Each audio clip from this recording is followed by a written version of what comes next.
What's going on, everybody? Tyler Brown with FutureDDS here. Tyrell Friday here with FutureDDS. And today we are going to talk about the process of us graduating. Yep, got it clear. Yep. Let's go.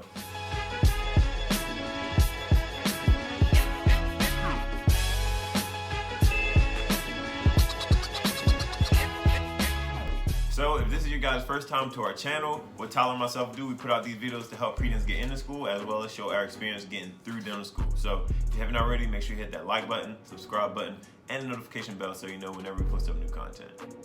All right, y'all, so as y'all know, we are coming down to those final days before graduation.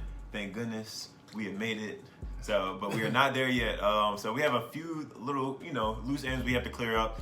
Before we get out of here, one major loose end being our patients. Like, what happens to them next? And, I'm sure a lot of you guys out there are thinking, like, how does that whole process go? So we're going to give you guys a little inside look into how the clearing process actually goes. So first and foremost, the clearing process is kind of wild. Like there's so many different emails about like what we should do, what we don't need to do, and it really is a lot. It is a lot. But the first step to it is actually clearing from clinic. So basically, we have a list of all the different departments, and we basically have to make sure that we've completed all the requirements for each department. Send them, I guess, the sheet of swipes that we have for each different thing. So like for endo, for example, you have to have your canals, you have to have your 6 month, your assist, your 6 month recall, yep. All of that, your your case difficulty assessment, your consults, all of the that. OSCEs, there's a whole bunch of stuff. So you send all of that to the endo department, and then they clear you. So they basically have to make sure that that you have completed everything that the school requires you to do in order to clear from the department. So, each department has its requirements, whether it's crowns for a pros or whether it's the amount of fillings that you do for comprehensive care. And you have to basically send it to all these departments and kind of just verify that, you've done what you said you've done or you've done what the school requires you to do. So as of right now, again, we're just going to go through basically the process of like what to do first, what to do second, and I guess the overall outcome of what's going to happen next for these patients as we, decide start clearing these departments. I'll say that. So, clearing. So after we have found out that we've done our procedures and we clear from a certain department or anything, we're basically going to be handing our patients off or allowing our patients hopefully have a nice transitional period between the current provider being ourselves and our next provider, which would be our littles for the most part. So at Tufts, we have a VIP system where we have a big, or us being fourth years, we would be the fourth year big. Then you have third year, a second year, and a first year, and you guys are a VIP group. So traditionally, when the fourth year is graduating, the third year will begin to pick up a lot of the patients, and the second year will start getting a few of those recare patients, doing exams and cleanings of those natures and little things like that. So what we're doing right now is going through our list of patients. Now because of COVID, we have what we call a pod system. So everyone has about 40 or 50 patients solely of their own that now they have to basically get rid of and make sure they have another provider when they get out of here. Okay? Exactly. So with this, you start looking at your entire roster, right? So say my roster is about 50 people. 10 of those people are going to get an inactivation letter. So basically that means I've reached out to them a couple times and they just haven't responded, which happens, it does happen, especially with COVID. But with that being said, we have to make sure that we go in, type up a letter to them, send them that letter. Then we have to wait at least 2 weeks to see if they're going to respond to say, actually, hold on, we do want to come in or whatever it may be.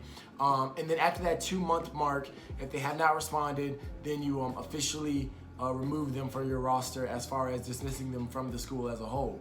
So then you have the other 40 patients that you have, and these patients, it's been a weird situation, right? Because granted, you are passing them to your littles, and I'm sure you've cultivated a relationship with your littles so that that they'll be taken care of course. But it is kind of sad, some of the patients that you might have spent more time with, the patients that you might have done a dentron on, or it may be. I've built some pretty strong relationships with a lot of my patients, and so the fact that I'm telling them hey, it's the last time. It actually is kind of the last time. It is kind of weird. I'm not gonna lie, it sucks. It really does suck. It does. I'm not crying. Y'all got allergies. It's allergies. But no, honestly, it does suck. And of course, it's just hard. It's hard. It is hard.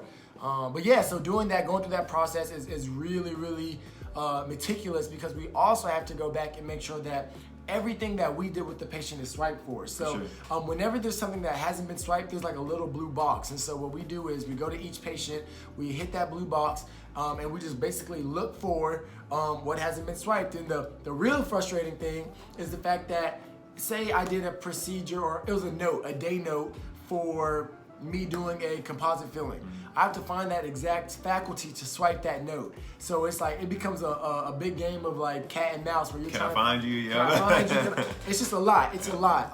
And so with that being said, it is a little bit frustrating. Just because, everybody has stuff going on. Without a doubt. I can't ask a professor, hey, can you swipe this for me, and expect them to get it to me ASAP. But with that being said, we're still trying to graduate on time. So it's a weird, it's a weird situation, but we still have a month to kind of go through and make sure that everything is handled. So yeah, that's where we're at with that right now.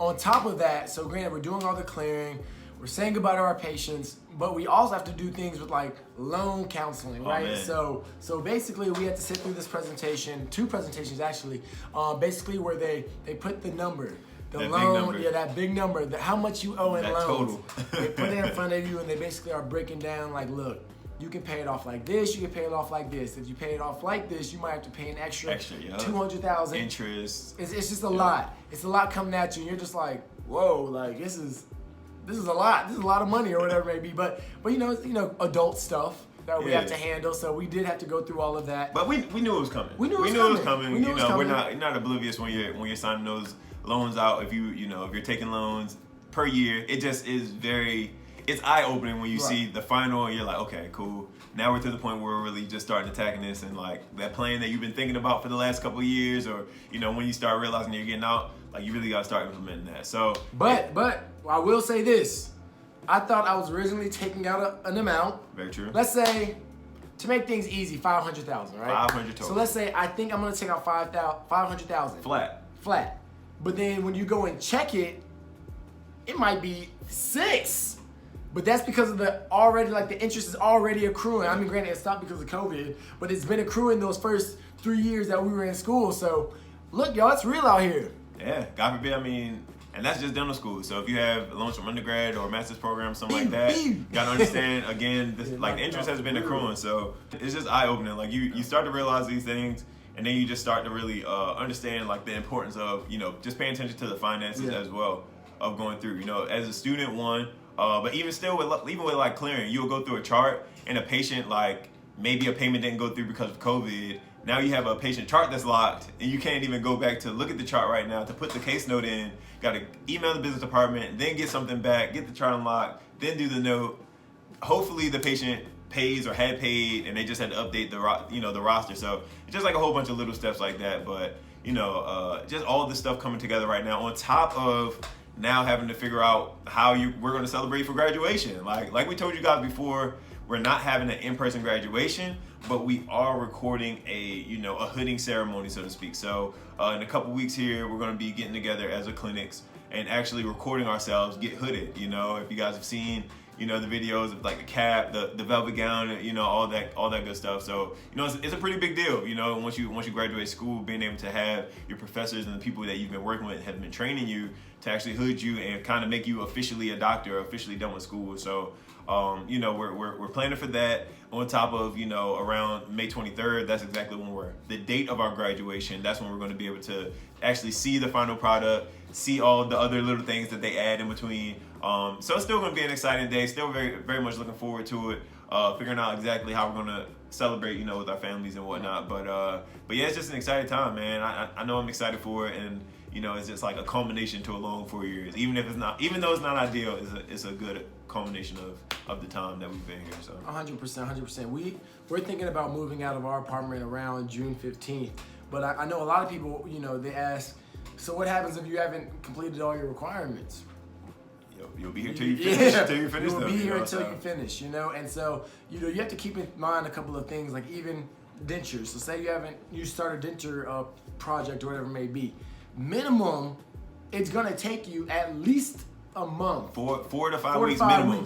And so, unfortunately, some people don't have their dentures yet, and so they kind of have to think like, wow, even if I start in May, I will not be finished until June. First week of June, you'll be delivering, Potentially, you know. Potentially, and that's if everything goes perfectly smooth. If not, you gotta do an extra adjustment, send it back to the lab. It's like it could be mid-June, you know. So it's like it's all variable, you know. Obviously, the school is definitely doing its best to help us out, you know, faculty, staff, and everything. But there is a limit to, you know, everything that can be done just with available seats, especially with COVID, quarantine, and social distancing and things of that nature. So, you know, it's definitely again just a time where we're just getting everything together, so we can just be done and really like step forward into our career and not necessarily have to think about the little logistics things and really get into what we enjoy doing. And that's, you know, helping the patients and actually really building up a new patient load as professionals and not necessarily as students. So an exciting time, a lot of different moving pieces, a lot of moving parts with clearing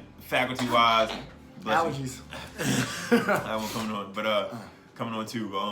But yeah, just clearing with like financial department. After you finish clearing with the clinical department, you got to finish with academic department. You got to finish clearing with the finance department. Make sure all of your bills that you might have past due, whatever they have that you need to address before you get out of here. Just trying to make sure we knock that out before that last couple of days. So yeah, that's our plight right now. We appreciate all you all's great cheers. You keep us going. You keep us going. It's been a journey. Appreciate it. It's been a journey, y'all. Yep. Stay tuned. We got a lot more stuff coming out for you guys. But that's gonna wrap it up for this video. Hope you guys enjoyed it. If you have any questions for us, add it down to the comments. Head over to Instagram, follow us at _FutureDDS. Send us a DM there. We can start a convo there as well. But that's gonna be it. Of course, if you haven't already, make sure you hit that like button, the subscribe button, and the notification bell so you know whenever we post some new content. We'll see you guys next time. All right. All right, y'all. All right.